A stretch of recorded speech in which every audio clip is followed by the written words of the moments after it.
And we are live. Welcome to Claret and Big Blue, the only podcast on the internet, probably, about the New York Giants and West Ham United. Football and football, balls for everyone's taste.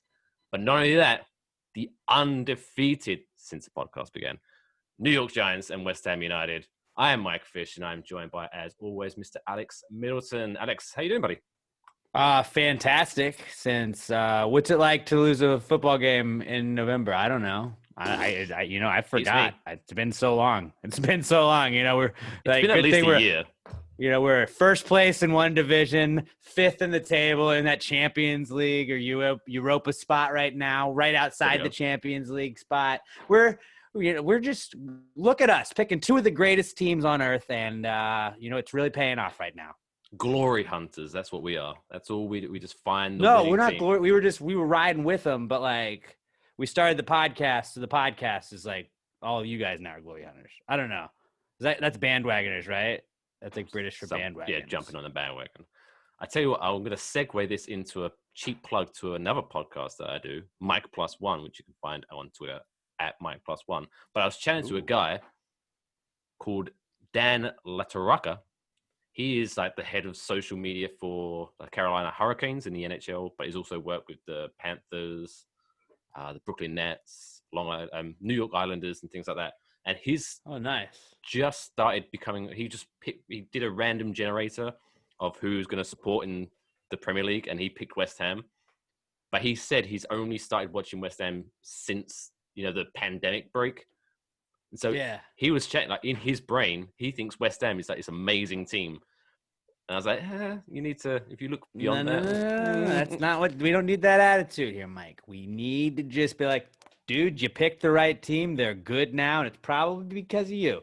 We need that positive energy where I think maybe West Ham is getting some people that are like, I don't want to be a glory chaser or a bandwagoner, but West Ham's dope. And now they're kind of seeing why.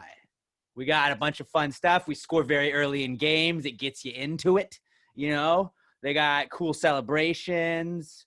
The refs want to fuck them over a lot. So we're the bad boys of the league. We got a lot going for us right now. Everyone loves a bad boy. Everybody loves a bad boy, and we are luckily the bad boys now, and very good. Now I have to bring this up, the elephant in the room. Because for those who are watching on YouTube, will be able to see this, but those listening on Spotify, not Apple Podcasts, because fuck Apple, they can see Miss Alex Middleton. Are you wearing the goalkeeper's jersey? Oh, dude, you don't love Fabianski?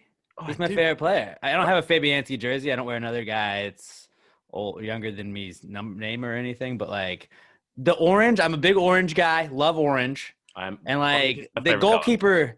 The goalkeeper outfits are pretty sick this year. Or kits, goalkeeper kits they're pretty sick this year. I like the orange more than the green though. But looking at it, I've noticed this year, I guess it's because of the 125th year, but that badge is ginormous on your. It is. It takes the shirt off to a whole nother like thing. I wanted it just because it's like, the only 125th year that we'll have. So I was like, that's a cool patch to have. But yeah, now it's just kind of like it takes over like 3/4 of the chest. It's as big as your face. I know it is. It really is. Definitely bigger than the last logo. I will not be upset when it's the 126th year and we don't have a little patch. Unless they just get bigger each year, and then by like 150, it'll just be shirt is the best. So. We can just jump in because, as we said, we are undefeated since we started this podcast. West Ham played yesterday. If you're listening to this when I upload it, which you probably won't be, but whatever, it was yesterday. Monday Night Football is what they said in England, right? It was Monday Night Football. But do they have Monday Night Football? Is that like a broadcast where it's like dun dun dun dun? They probably don't have the rights to that. Okay. Speaking of which, so Monday Night Football, I get excited. I get hyped for Monday Night Football because of that. Dun, dun, dun, dun, dun. It's like, I'm watching it's pretty dope. And then each year, I kind of like Sunday Night Football where they have the weird song that, do you know her name? I'll be waiting all day for Sunday night. Yeah, is it like Faith Hill now? But there's like Faith Hill, Shania Twain, Carrie Underwood, or something like that. One of those. She seems like a country-y, country pop-y. She's very famous. So we should know her name, but you know what? All I'm thinking about is football. I've been waiting all day for Sunday night, so it's like I'm not focused Get out on the who's way. singing. I'm focused on like this song is badass, but where's the game? But this year's, I don't know if you ever think about it too much. Maybe I do. But this year's Sunday Night Football intro song is kind of, it doesn't get me as hyped. Are we just like, do we need to change it every year? Like, I think that's the beauty of the Monday Night Football theme. It's like, that's all you get.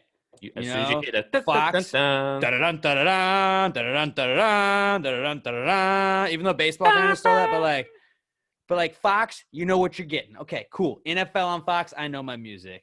Then you get that with Monday Night Football, Sunday Night Football. It's like they've changed it up a little bit. It used to be the bum, bum, bum, bum, bum, bum, I think they still have that, but it's after the. But like lead with that. Like that's pretty sick. That's like, all right, it's time for football. Let's go. But I don't know. The only thing one man's opinion. ESPN doesn't have that Fox Sports does is that unnecessarily giant CGI robot. That gets me hyped. You don't like Cleatus? Is that you do like Cleatus? Yeah, I love Cleatus. Okay, all right. I was about to say we don't hate on Cleatus. Remember back in the day? Like I don't know if you remember back in the day, but like when like he just run like all they could really do with him with the computer is like make him spike a football, and it's like fuck yeah, let's go. Break's over. We're back to play again. No more timeout now. Why is he like cool? just a young Alex is cool. I have no idea why his name is Cleatus. I just know that like they've referred to him as Cleatus before. Does he speak and have like a real like Alabama Never heard accent? him talk. That'd be hilarious. He's actually from Alabama. big Alabama Clemson or big Alabama Crimson Tide fan right there. Roll Tide. I'm here to fuck shit up. Cleatus is here. Football. And time for NFL football. That was the robot? Okay. I'm powering down now. Game's over. That'd be a nice sign off that they could do. That would be. Best sign off though is red zone. They do every touchdown from every game, and that is dope, especially when your team won the game. Who is that guy we're going off? Who's the bald guy with the glasses that does Sports Center after the Monday Night Football game? Scott Van Pelt. He has got a really punchable face. Is that just me? He just seems. I like Scott. I like SVP. He's cool. He's funny. I think he's smug, but like he deserves it because like he's good at everything he does. Fine, I'll let you have that one. But let's go West Ham. Let's talk West Ham because West Ham. No, we're not going West Ham. Cool. I'm still on Cleatus because. All right. So I'm for my sins, and it's embarrassing. I'm 35 years old, but I still every now and again watch wrestling, right? And now wrestling is now on Fox every Friday night. But they do. I mean, you might remember because before we started, you were saying you're familiar with like the late 90s of the wrestling. Yeah, I was a big Sting guy, NWO Wolfpack, big guy during those times. Sting did look badass. I was Sting for Halloween 2 years in a row. I was red Sting and I was white face Sting. What? You got a Sting? No. See, this is Joey from Slipknot tattoo, right? But so many people say, "Oh, is that Sting?" No, it's not. But anyway, so WWE have their Raw and their SmackDown shows, right? One's on Monday night, one's on Friday night, and they were having this like brand draft. So only certain wrestlers could be on Raw and certain wrestlers could be on SmackDown. And the way they did it was they made it seem like USA Network executives were picking the Raw and the Fox executives were picking the SmackDown wrestlers. Obviously there wasn't, but they had these like the war rooms. But it was so hilarious to have when Fox were selecting their wrestlers, they would have like this fake boardroom with all these obviously extras wearing suits. But they had Cleatus just hanging around the background. There's this giant robot as if like he's helping out. Like, I think you should pick this wrestler. He can run calculations. He's a robot, and that would be a great accent for that very scenario. So that's just adds to the conspiracy theory. Did he have like a suit on? No, he didn't. But that would be. He should have had a bow tie at least, or something like, class it up a little bit. This is a clip-on. I have to admit it. I don't know how to make guitar. I was not programmed for that. Is this a double Windsor? But so yeah, West Ham. So before we jump into the game, the controversy that was before the game when the lineup came out. What is your opinion when it came out that he changed the winning side, Mr. Moyes, and he dropped Allaire and brought Antonio back in? What was did you have a thought on that, or did you just think, oh, this is the lineup, whatever, where's the game? I mean, my thoughts on Allaire, right? Not the biggest fan. So it's like, oh no, he didn't start, and it's Antonio, who I do like. I'm going to go with, I didn't really care. I figured we were going to see Allaire at some point. Antonio, I was not figuring would finish the game just because, like they're going to try and ease him in there. But I didn't expect Antonio to start. Like I was a little bit surprised. I wasn't upset though. No, so I was thinking, so Allaire has scored in the previous game and Antonio's coming back from injury. I just figured it would make more sense just to keep the winning side from the previous game and then bring Antonio on towards the end of the game when their defenders are getting tired and he can just run at them like a thunder bastard. Antonio again, I know it's a little weird to some people, but I embrace it. Like, I'm a big thigh watch guy with Saquon Barkley. He's got the greatest thighs in the NFL. I think Antonio best thighs in the EPL too, because he's been doing that thing where he just flexes the thighs a little bit. He girls will roll their the top of their shorts down so they can make the shorts go higher up on their thighs. He rolls the bottom of the shorts up. Where he's like, oh, no big deal. My thighs are just ginormous. Sorry, they don't fit like normal thighs like yours. He was really flexing the thighs yesterday, I thought. And you kind of see him pulling them up. He does it all the time, I think. Oh, I've really been noticing. He's been really obvious about oh, gotta pull him up because it's too tight right here on my thigh because I work out so much. I will say, granted, I would do 100% of the time too if I had those thighs. Those are great thighs. You want to show them off. I'm surprised he doesn't run out in a thong just to reach. Probably one of those, maybe that's a celebration right there. Like those Mr. Universe thongs that they wear.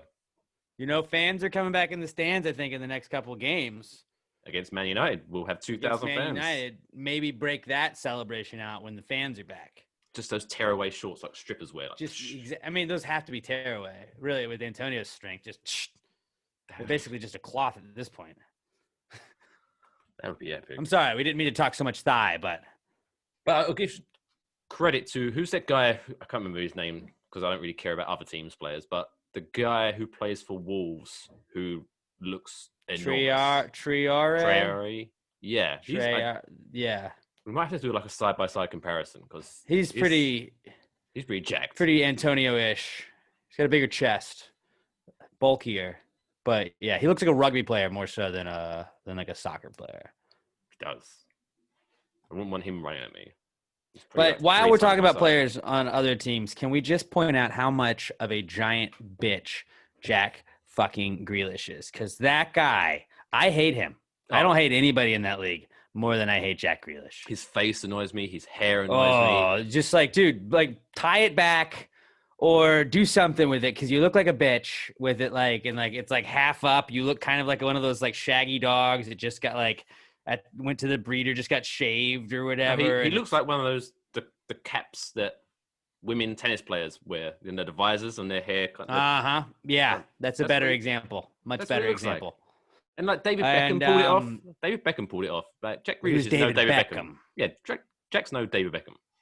Yeah, it's oh, hey, Michael Jordan did it. I can do it. It's no. That was Michael Jordan. Not saying that David Beckham was the Michael Jordan of football or anything like that, but people to me that was the first soccer player I really knew, and so he was a bigger deal to me. But whatever. But Jack Grealish just fucking infuriates me. I mean, watching him when other games are on, I kind of have him on in the background. Just you're that guy is on the ground more than he's running the entire fucking game.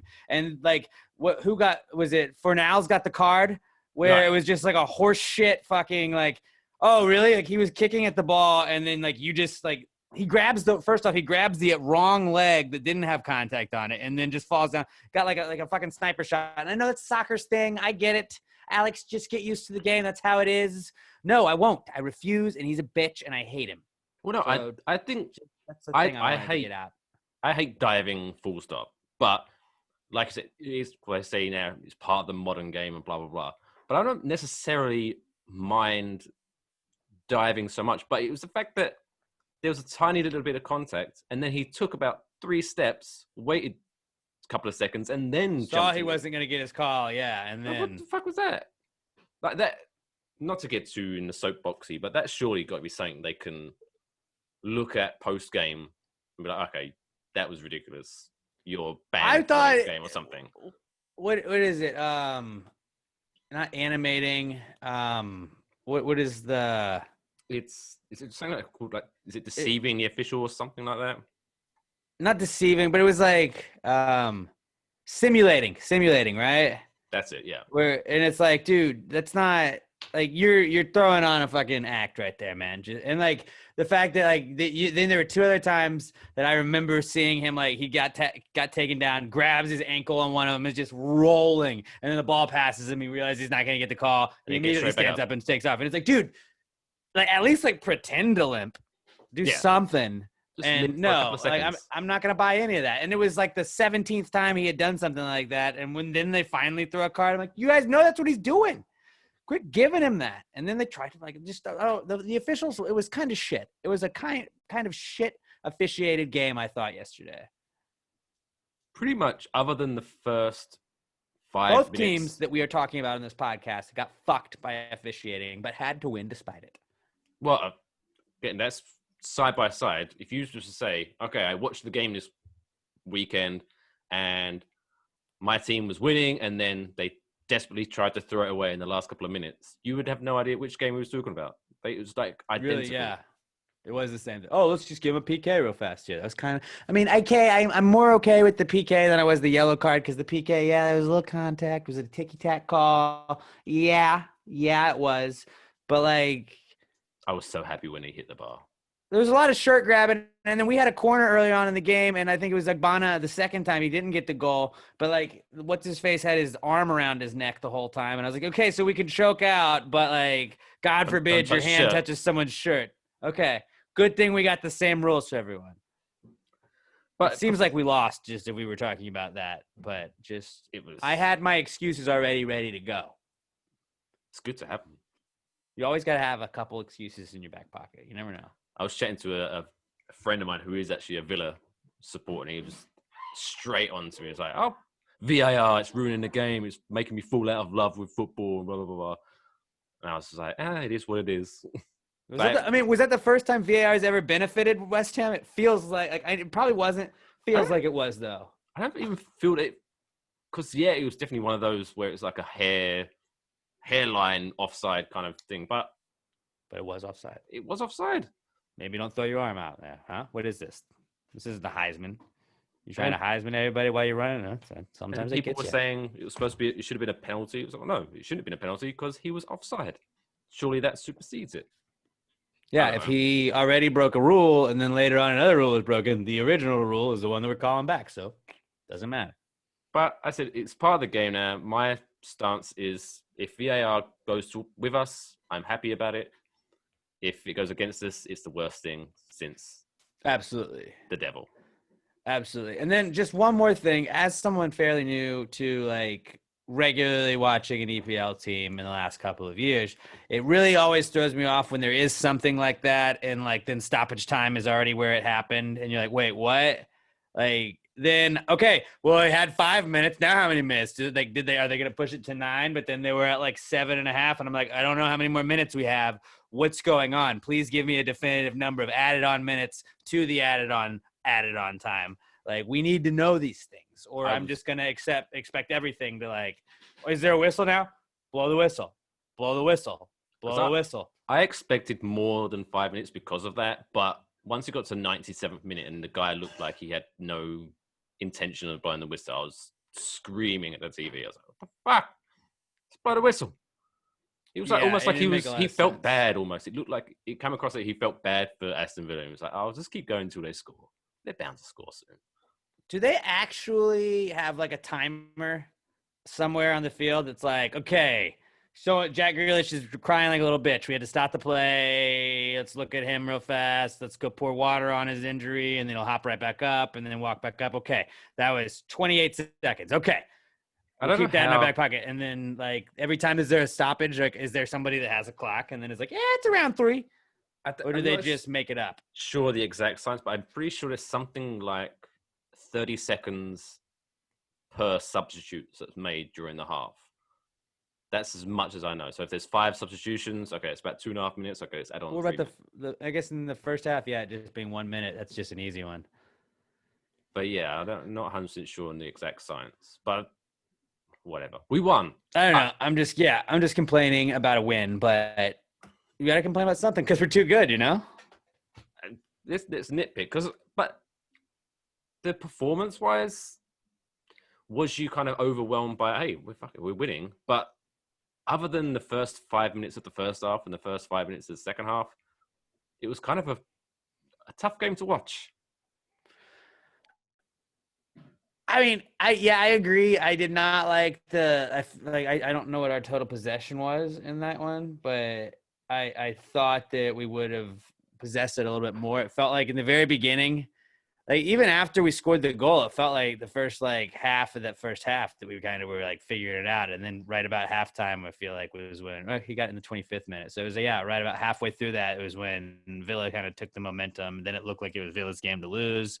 Then I don't know what Moyes said to him in the locker room at half, but coming back out and like it did seem like it was a more defeated Villa team. Like they didn't seem like I mean Villa should have won that game. They should have tied that game at least.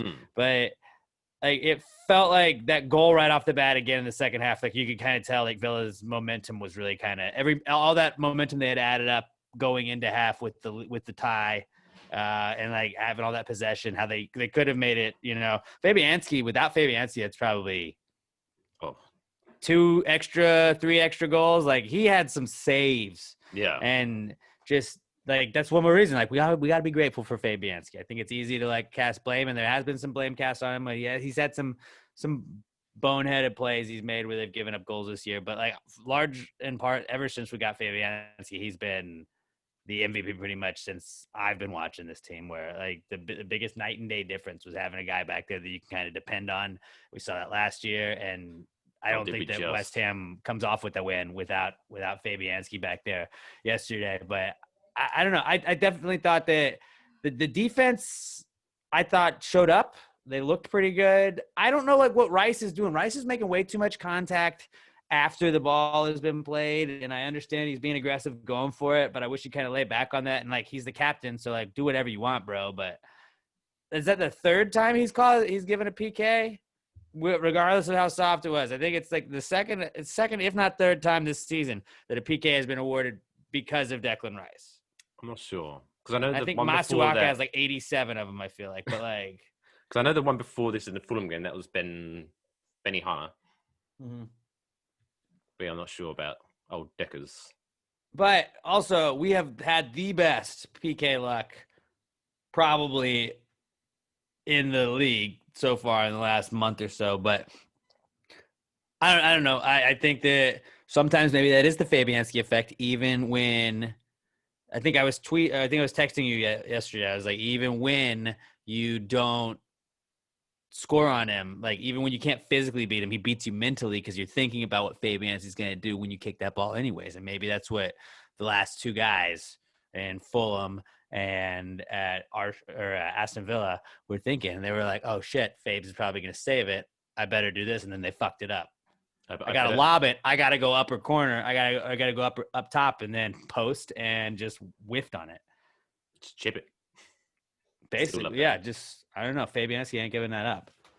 But yeah, I think defensively we was very solid. I think the back, because what was it? The second half we went to like a back 4 almost. Which was smart, and I hate like the commentators when they were just like, I mean, what Morris really needs to do is to change this, and it was like he probably saw that exact same thing, dumbass. Like, and then they're like, he took our advice basically, and he saw it, and then he went out there. He's like, I mean, I think that He's was pretty watching us on his obvious phone. that you needed to put somebody else back there, but okay. I like Tim Howard. He's not the greatest analyst. Yeah, he's not great. Oh, talking about jinxing us. As soon as I think it was around about the 75th minute. See, I'm not sure if anyone's listening to this in the UK, so the coverage might have been slightly different. I'm not sure, but on NBC they flashed up the league table as it stands right now, and it had West Ham in 5th. And I was like, "Don't! Why did you do that? Because now we're not going to win." And absolutely, that I generally my chest hurt so much after that game. It was just like so tense. It was. They had no, they never let you like. There's been a couple of wins where it was like that, but like Wolves and like that was about it. Where it was just like, okay, cool. Leicester game, the only Leicester, I guess, yeah. Where you're like, okay, cool. Which like you would never have thought those would be the two. No. But it was like, okay, Villa's kind of been struggling lately. Maybe we can get to him. We got to him early, and I was like, neat. We don't have to worry about this game. Then like, tight. We'll just rack up a couple more, and then we'll be good to go. And no, they let him back in there, and neither team that we talk about on this podcast lets you just like have a win without having like a heart attack almost every single time you watch it. But I'll take the wins. I'll sweat it out over a win because it's so much better to sweat it out over a win. I'd rather be the team lucky to be 5th that's in 5th rather than the unlucky team that's down the bottom. Exactly. Which I think they're like 8th, aren't they? Aston Villa? 11th or something. Yeah. No, I think they're in the. No, yeah, they must be. Bottom? Because we was 10th and they were a point above us, so they must be like 9th or 8th. Well, who we got next? We got Manchester Leeds. United, I think, next. Have we not? Oh, yeah, Manchester, then Leeds. Manchester, Leeds, and Crystal Palace. So, like, Manchester is going to be a tough one, although you don't know which Manchester team you're getting. Before, a couple of weeks ago, I was looking forward to that because I think we play well against Man United historically, but they're slowly hitting their form. And it's, although they're not playing great teams, but they're not yeah. They're playing well, though. That's once they get their kind of confidence up, they could be dangerous. But hopefully we can knock them off like 2-1. And we also play to our competition every single time. And when it's Man U, then I feel more motivated that our team is going to go out there, or more. I feel better that our team is going to go out there and play well, as opposed to like, oh, Fulham, we might fuck this up. Speaking of which, did you see the FA Cup draw or hear of the FA Cup draw? I did not see it. Who they got? I think we've got. Oh shit! No, I had it. Now it's gone. I'm pretty sure. Let me see. I'm gonna edit the shit out of this bit. It is.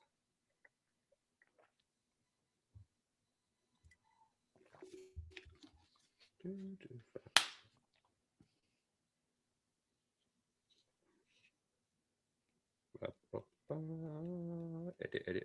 Delete this. Stockport County. Ooh, throughout the record books when those guys get together. Yeah, because I think we played them before in a cup competition, and I think we lost. Not great. They are in like the conference or something like. They are like super low down. So that's where I'm worried about that one, because that's going to be. Because I remember because you've been a fan long enough. You remember the Dimitri Payet years, right? No, I was right after Dimitri Payet. I feel like. So I was like the last 2 years of Arnautovic. So when he was still our player, I remember this because he was the one that scored the winner. But we played a team in the FA. I think it was the FA Cup called Accrington Stanley, who just the name makes them sound like they're a low team. Mm-hmm. But it was 0-0 until the 97th minute when Payet scored like a free kick to win the game. But it's like, why are we struggling? I guess like the point of like we played to our opponents. We were struggling against Accrington Stanley. So as soon as we got Stockport, I'm like, fuck, that's going to be a struggle. I would rather take Stockport than like if you got like Tottenham or whatever in a draw like that. I don't know. I'm just new to the whole thing, but I don't really put as much stock in like anything else besides the league. And like usually it's been, are we gonna be able to avoid relegation? And now it's like, how high can we go up on this table? Like FA Cup, I don't expect us to win. I don't think we're gonna win the FA Cup this year. I don't think we're gonna win the Carabao Cup this year. Are we out? Yeah, exactly. I don't think we're gonna win it. So, I just like, can we just finish high up on the Premier League table? Like, I'm happy with that. I don't expect any fancy FA Cup or whatever it is. Usually, like I don't know. Like, we don't have the depth. I feel like to really play in that, like a lot of teams do. I mean, we've got a decent amount of depth, but yeah, not enough to focus on two things at the same time. And I think you're right. I think we can. I mean, thinking positively, we're going to win the league, but less than 2% chance at relegation. I saw a thing this week on it, and that was before the Aston Villa game. I mean, we're 4 points off the top of the league. I mean, I'm just happy we're in the top half. For the last 2 years, it feels like top half was just like, can we get anywhere? Give me 10 and I'll shut up. Like, I'll be fine. But it's nice. Top half, I'm very happy right now. I'm a little worried if we do get one of the Europe spots. I don't think we will at the end of the year.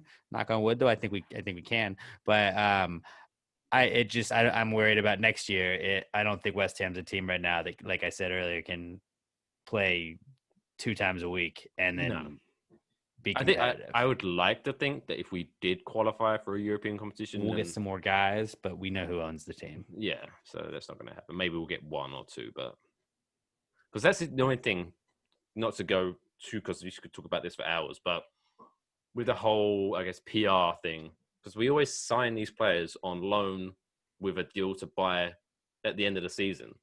So it's almost like they get to promote them as a signing twice. So, hey, we signed this guy on loan. And at the end of the season, hey, we permanently signed this guy. As it Suchik was, right? Same guy. Yeah, Suchik. They counted that as a signing this year. Like, was that Bowen too? Bowen. Or was he just a late signing? No, I think, did he come in January? Maybe. I don't know, but I mean, which were both good signings. Like, I'm not upset with those signings. Obviously, they're benefiting us now. Sufal.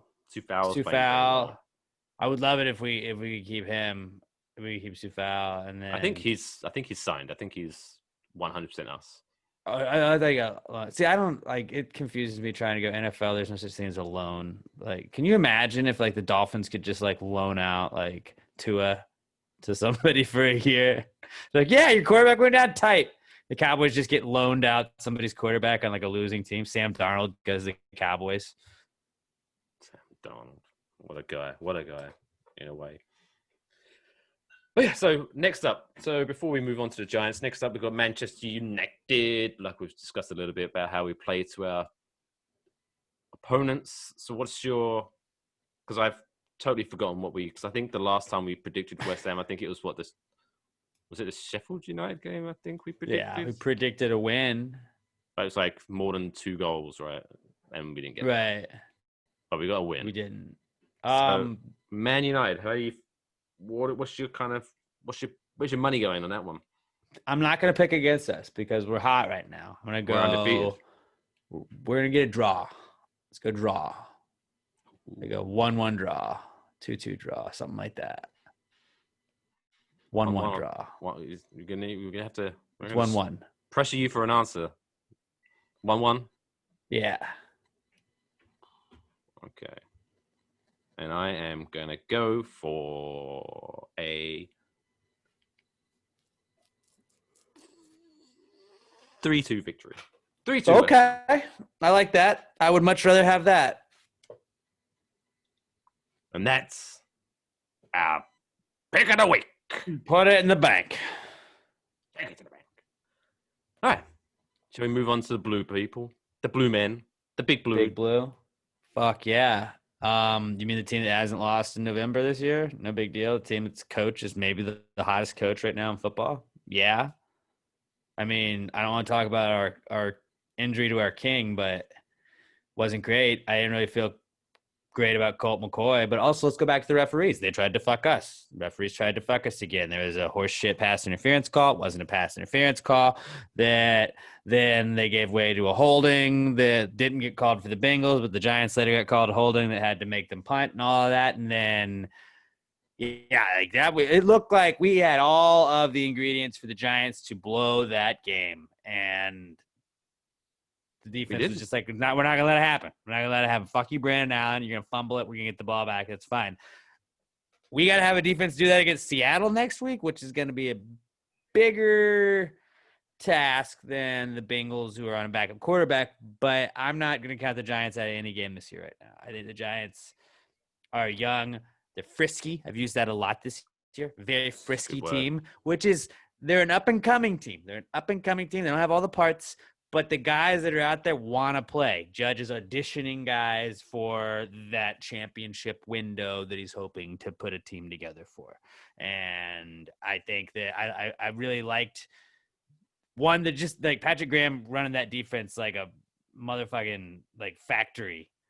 Whether it be Nico Lasso or Nico Lassick or whatever his name was, the guy that had that pick, that was sick. And he was a practice squad player.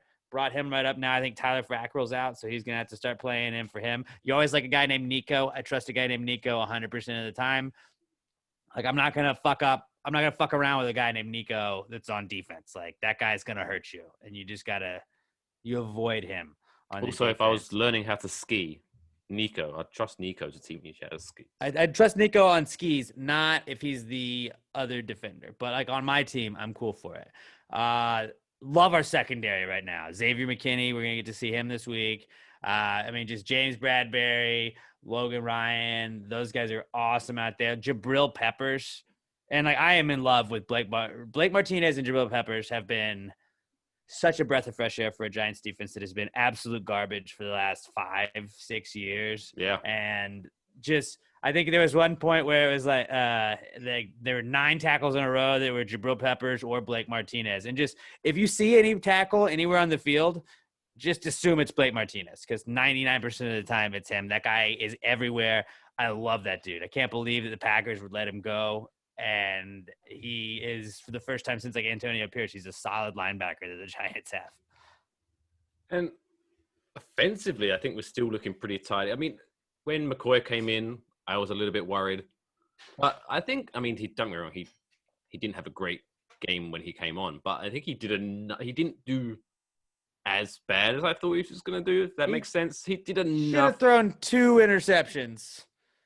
But It was the Bengals. The Seahawks picked those off. Jamal Adams is run one of those back to the house.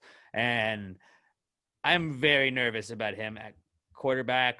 That being said, I'm buying into whoever our quarterback is because it's Colt the Bolt season right now. And Colt the Bolt McCoy, he's going to go out there. He's going to get it done. And maybe we'll shock the world. I don't know. The only thing I'm thinking of is because I imagine the backup quarterback in regular times doesn't work out much with the offense as much as obviously the main he didn't get the reps. He's getting the reps this week. So Daniel Jones not out officially, probably out there. I would lean 90% that he's going to be out this week. If I was in charge, and I'm not, but if I was, I mean, it's not a guaranteed loss against the Seahawks, but it's a assumed loss against the Seahawks. If that makes sense. Yeah, I think so. So I would just rest Daniel Jones. Just like, hey, what's the point if bringing him back too early? Just put McCoy in, let the chips fall as they may, and then rest him up. Then you got to stretch against the Cards, the Browns, and the Ravens and the Cowboys that you want to finish the season out with. Cardinals are a Hail Mary away from being on a 4-game losing streak. If you really think about it, like, I'm not scared of Kyler Murray's bitch ass. Like, fuck Kyler Murray. He couldn't beat the Patriots that are on their like worst season and like since Belichick first took over. Right. No, No, thank you. Cliff Kingsbury doesn't know what he's doing. I like the thing about the Giants for the first time in a very long time that I'm very happy with is like I think our coaches are better than your coaches in a lot of situations. I'm not saying Joe Judge is better than Pete Carroll. I'm not saying he's better than Pete Carroll, but Joe Judge is better than a lot of coaches right now, I think. And he's still learning. He's still getting better each game. Right? And also, if you don't think our special teams is going to get lit up from a former special teams coach for giving up 2 huge special teams plays, like maybe that's what we could fuck around with the Seahawks on. Like maybe we could fuck them up a little bit, like in a couple special teams plays, get a couple turnovers. They got to prove themselves back to Judge again. I don't know. I think the Giants are frisky. They're very frisky. I'm not saying they're going to win this game. I'm saying they have a shot. And I think the Seahawks may not take them as seriously because the Giants have Colt McCoy starting. And not Dan God, who, 3 games in a row, let's point that out, no turnovers. No turnovers. No turnovers, no losses with no turnovers. So basically, if he never turns the ball over again, the Giants will never, ever lose a game. Fact. Those are statistics, all right? You tell me, do statistics lie? I don't think so. At least not in this case. As Jay-Z once said, men lie, women lie, numbers don't. Numbers don't lie. Jay-Z is a very smart guy. But I think that, one, Daniel Jones going out and Colt McCoy coming in, and people were like, oh, this isn't Daniel Jones. Kind of made you be like, wait, Daniel Jones is good now. Now Daniel Jones is good. When people are like, oh, I don't know. Daniel Jones sucks. All he does is turn the ball over, and then Colt McCoy comes in. And on Twitter, they were like, I don't know. Daniel Jones was really good. Maybe we missed, I don't know. I think we are watching the making of a quarterback. We're watching the making of a franchise quarterback. Daniel Jones reading the checkdowns. He's got to get a little bit better about not locking in on his second read, which he does sometimes in a panic. But he's getting out of the pocket. Our offensive line coming together under Dave DiGagliamolo or whatever the guy was that took over from my pronounced. Dugagliamo. It's a cool name. It's a perfect New York Giants offensive coordinator name for a New York team. But I think that the offensive line slowly coming together. I saw we just signed Nick Gates to an extension. Great signing. You got to shore up that offensive line, and then we're gonna have them and Danny Dimes, and then Saquon Barkley running that RPO. Jason Garrett. A lot of hate coming into the season. Love him as our offensive coordinator right now. Absolutely love him as our offensive coordinator. The first scripted 20 plays of the game, I think he's scored a touchdown on 3 of the last 4 games in that first drive. The Giants have scored a lot on the first drive lately. Since they've gotten going, winning games, they've scored on the first drive. That's a very important thing. And the last 2 games, I do remember them talking about, the Bengals, what they're really good at is causing turnovers and preventing first quarter, first possession touchdowns. And I was like, that's a very specific stat. But the Giants marched down the field and just fucked up that stat. The Giants are good at fucking up stats this year. And that's why I'm saying sneak into the playoffs. We can fuck up just one team. We're not going to win the Super Bowl. Not a Super Bowl year. Fucking ruin somebody's wild card round. Sneak on into that second round. Take your lick. Whatever you're going to have to do in the second round. I don't care. But just, make it a little fun. I think Danny Dimes, God forbid, I'll just give him my hamstring. I'll send him my hamstring if he needs my hamstring. Cut me open, Danny. Hit me up. You can have my hamstring. I also offered my ACL to Saquon. He didn't accept it, but I will give my hamstring to Daniel Jones if he would like it for this weekend. But rest up, bro. I think he's gonna be okay. And he's also a man for going out there with I thought it was an ankle, but that throw where he knew, and he was like, no, I'm going to fuck us up. I can't do this. But then he was able to get the pass. Evan Ingram, okay, you led the team in receiving yards, whatever. Still fuck you for that turnover. That's every time you want to buy back into him.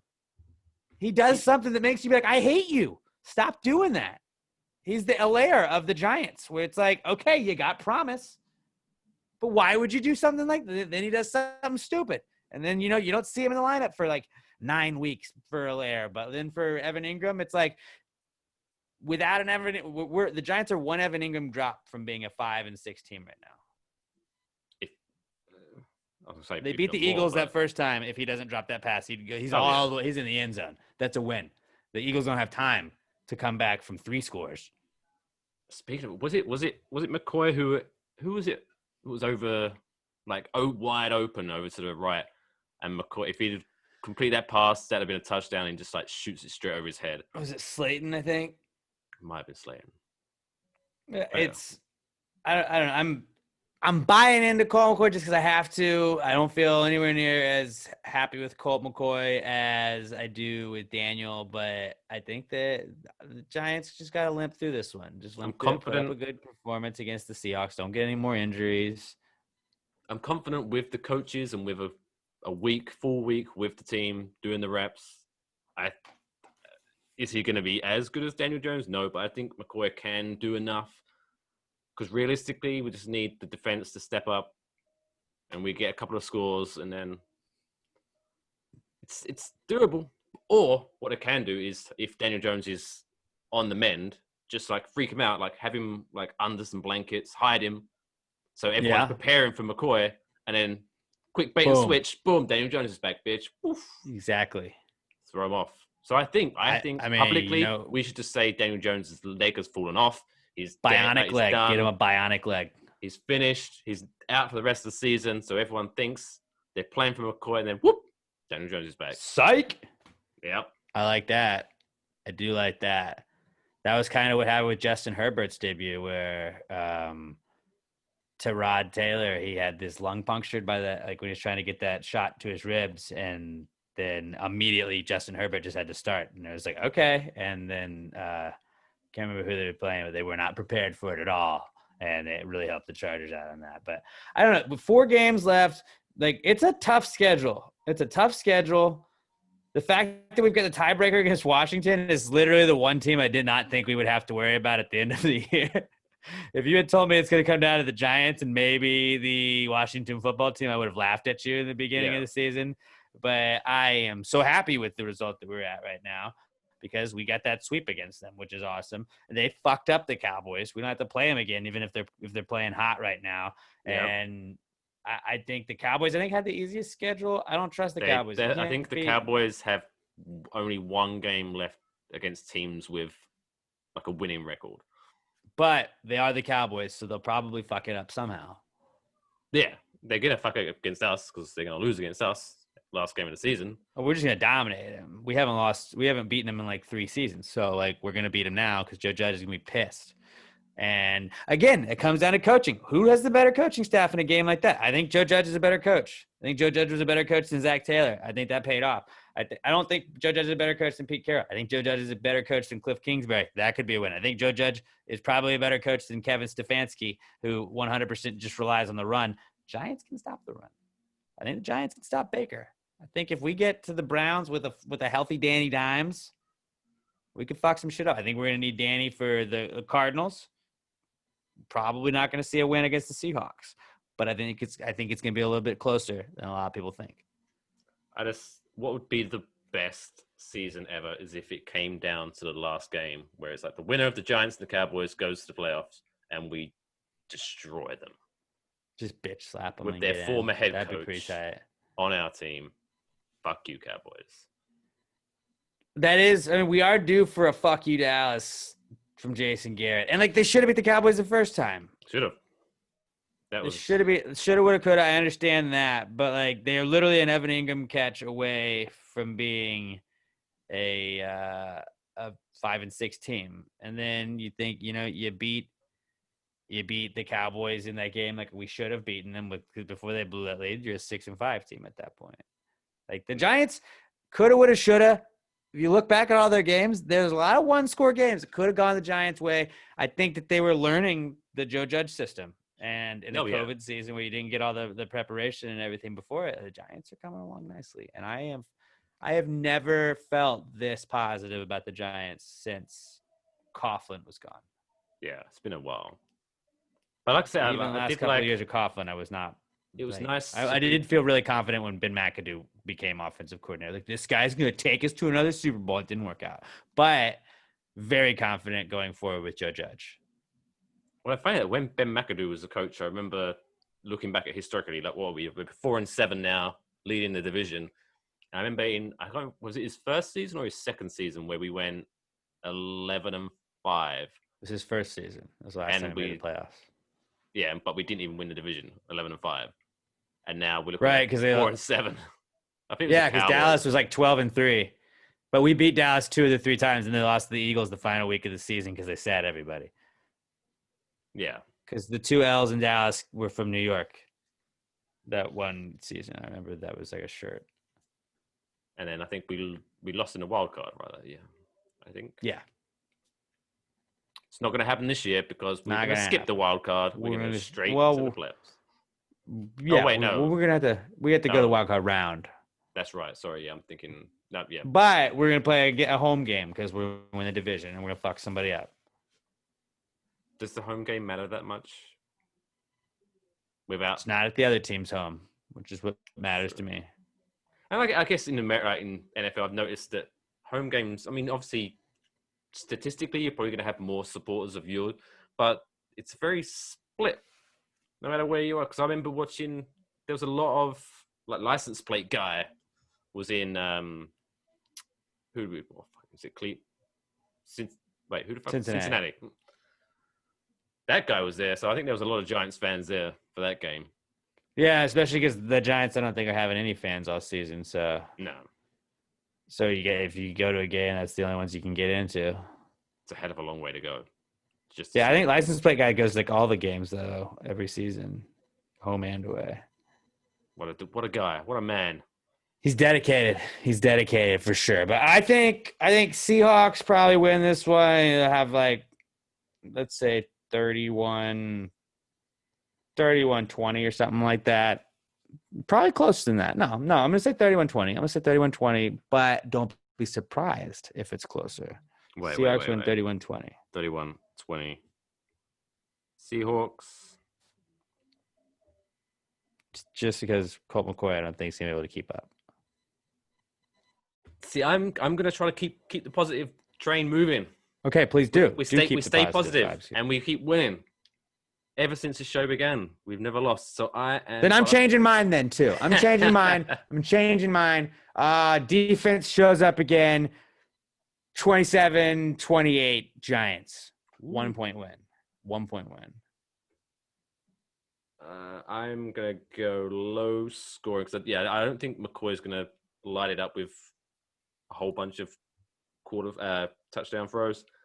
So I think it's going to be a rushing and a lot of field goals. So I'm going to go with, because Gano's, is it Gano? Graham Gano. Gano, he's on fire right now. I'm going to go